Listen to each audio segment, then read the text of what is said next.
नमस्कार दोस्तों, आप देख रहे हैं आपका अपना चैनल डिस्कवरी भारत।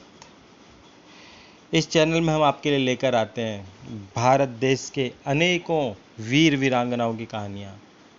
भारत देश के ऐसे वीर जिनको भारत के इतिहास में कहीं भुला दिया गया है।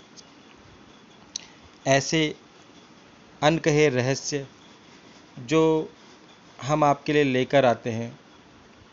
अगर आपने अभी तक हमारे इस चैनल को सब्सक्राइब नहीं किया है तो प्लीज़ हमारे चैनल को सब्सक्राइब कीजिए और साथ में घंटी वाला बटन दबाइए। आज हम आपके लिए लेकर आए हैं भारत के एक अजेय सम्राट समुद्रगुप्त की वीर गाथा। समुद्रगुप्त चंद्रगुप्त प्रथम के अनेक पुत्रों में एक थे, जिनमें से समुद्रगुप्त की योग्यता से प्रभावित होकर चंद्रगुप्त ने उन्हें अपने उत्तराधिकारी के रूप में चुना, जिसके कारण उनके भाइयों ने विद्रोह कर दिया, जिसे दबाने में योग्य चंद्रगुप्त को ज़्यादा समय नहीं लगा। इसके बाद शुरुआत हुई समुद्रगुप्त की विजय यात्राओं की।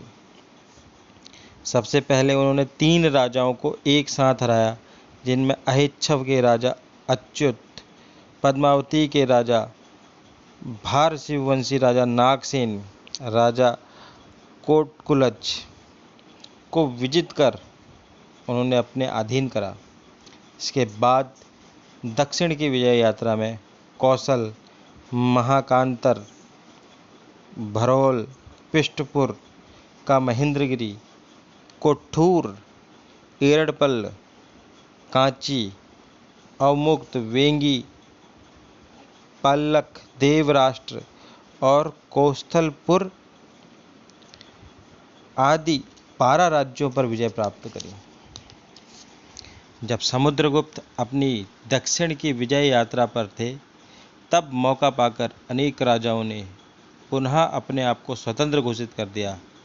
लौटने पर सम्राट समुद्रगुप्त ने रुद्रदेव, मतिल, नागदत्त, चंद्रवर्मा, नागसेन, अच्युत नंदी और बालवर्मा को मारकर उनके सभी राज्यों को अपने राज्य में पूर्णतः विलय कर दिया।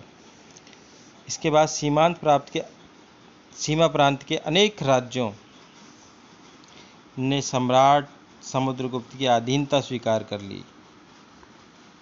समहत, आज का बंगाल, कामरूप, नेपाल, देवाक, नागा प्रदेश आदि अनेक राजाओं ने सम्राट समुद्रगुप्त की अधीनता स्वीकार कर ली।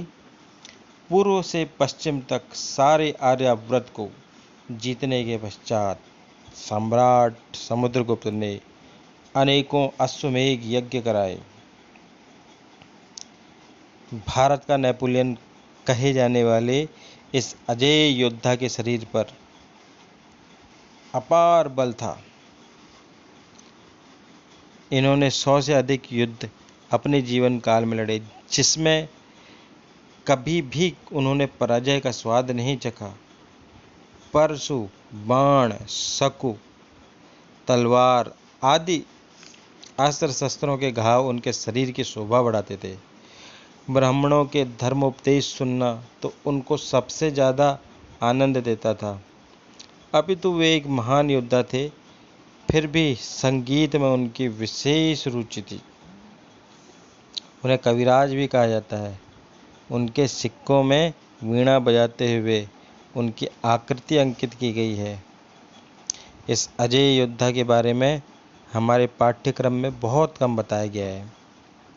पता नहीं उस समय भारत सरकार की ऐसी क्या सोच रही होगी, जो उन्होंने अकबर और बाबर जैसे आक्रमणकारियों को ही महान बताया। लेकिन हमारे इस चैनल का उद्देश्य है कि आपको उन सभी महान योद्धाओं के बारे में बताएं जो अतीत के गर्भ में कहीं भुला दिए गए हैं।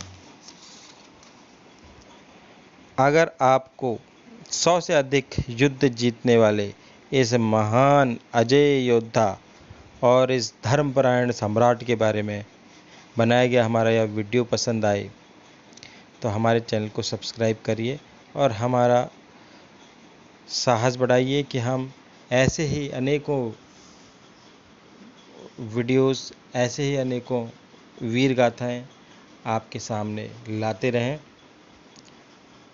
जय बद्री नारायण भगवान की।